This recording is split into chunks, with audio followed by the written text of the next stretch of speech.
سلطان ملک شاہ بن عرب Arsalan چغری bag کی وفات 1092 عیسوی میں ہوئی۔ سلطان ملک شاہ کی دو بیویاں تھیں، ایک کا نام زبیدہ جس سے ملک شاہ کا بڑا بیٹا برقیہ روق تھا، دوسری بیوی ترکمان خاتون تھی جس کے بدن سے ملک شاہ کا چھوٹا بیٹا محمود تھا۔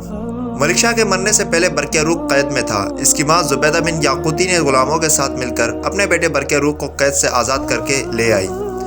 جب سلطان ملک شاہ فوت ہوئے اس نے اپنے بیٹے برقیہ روق تخت سلطنت پر بٹھایا۔ سلطان ملک شاہ بن عرب ارسلان سلاطین سلجوقیہ میں بڑے پائے کے بادشاہ تھے۔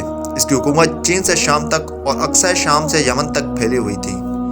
رومی بادشاہوں نے اس کو جزیہ دیا۔ اس کے مراکب بے شمار اور مشہور بھی تھے۔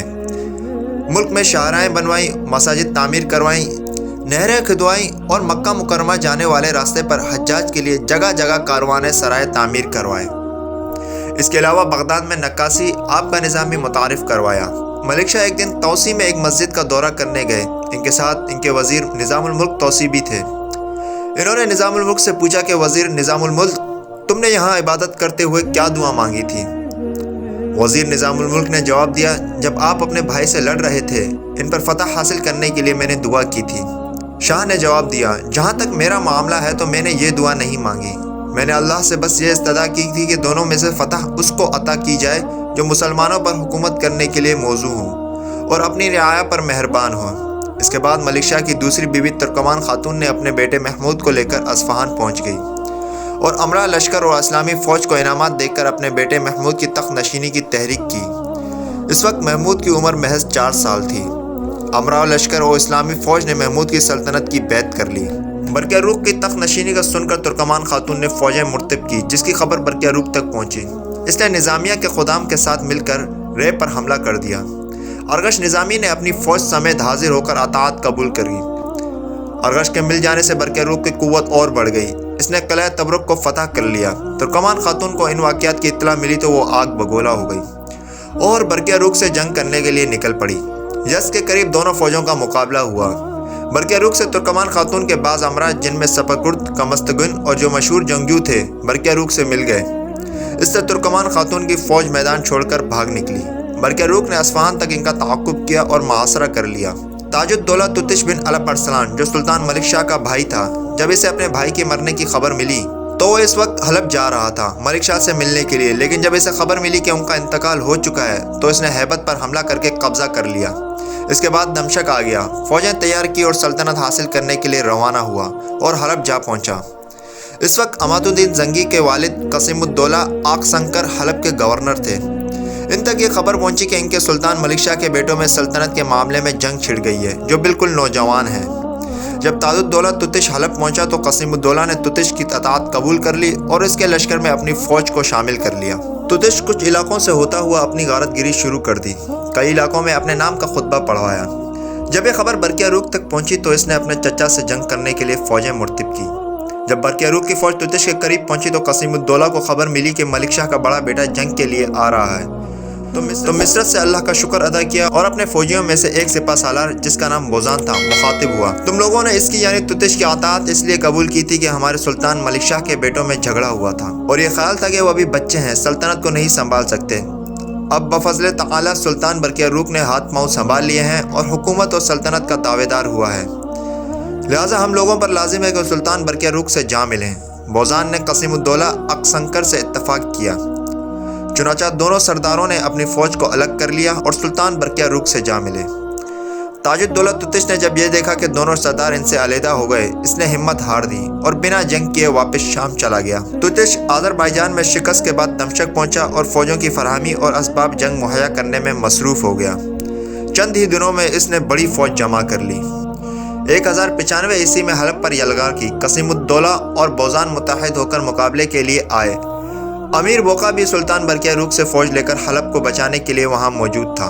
حلب سے کچھ دور دونوں فوجوں میں مقابلہ ہوا، لیکن اس بار تتش کی فوج بہت مضبوط تھی، چنانچہ تتش نے ان لوگوں کو شکست دیا اور قسیم الدولہ اقسنکر کو گرفتار کر کے تتش کے سامنے پیش کیا گیا، جسے تتش نے قتل کر دیا۔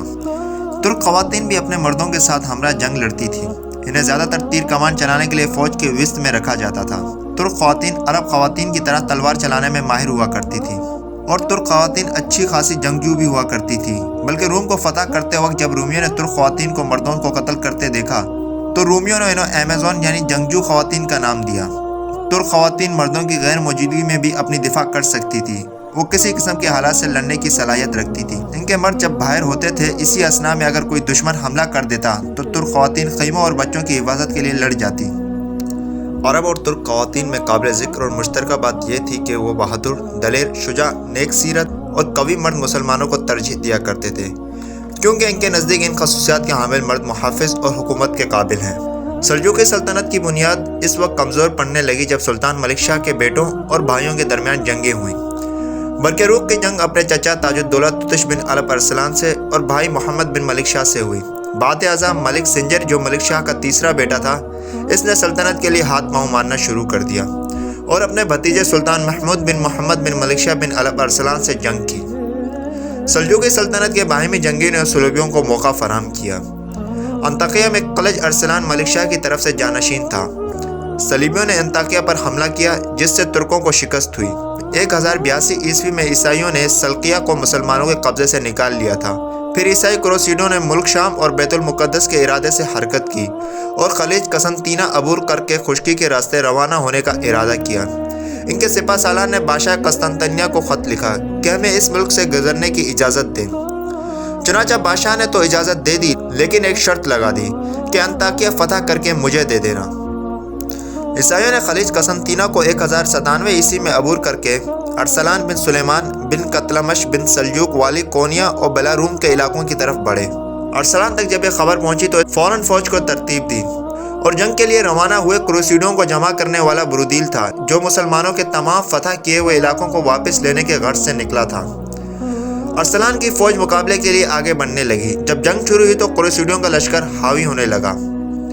ارسلان کی ترک فوج کو شکست ہوئی۔ عیسائیوں نے لیون ارسنی کے مقبوضہ علاقوں کی طرف قدم بڑھایا اور انطاکیہ کا محاصرہ کر لیا۔ یہ محاصرہ 9 مہینے تک جاری رہا۔ عیسائیوں نے انطاکیہ پر حملہ کر دیا۔ اس انطاکیہ کا والی سیان تھا، جس نے نہایت مردانگی سے عیسائیوں کا مقابلہ کیا۔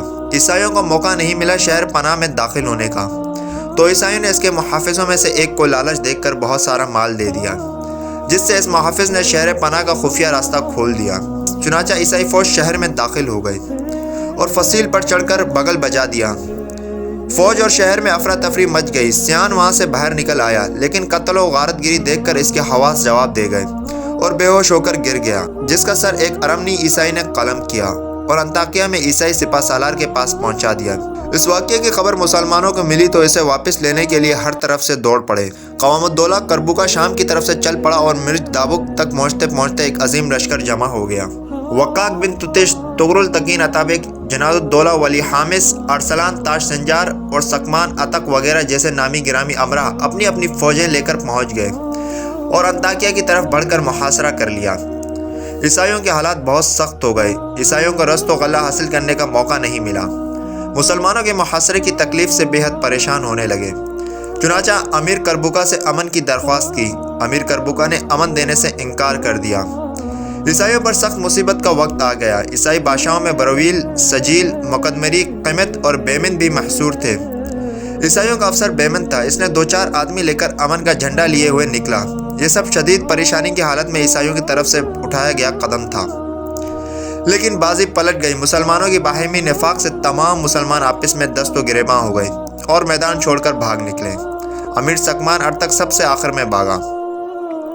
عیسائیوں کو یقین نہیں ہو رہا تھا کہ انہیں بنا جنگ کے فتح مل گئی، لیکن میدان جنگ میں عرب جنگیوں نے خوب داد شجاعت دی، لیکن وہ تعداد میں کم ہونے کی وجہ سے تمام شہید ہو گئے۔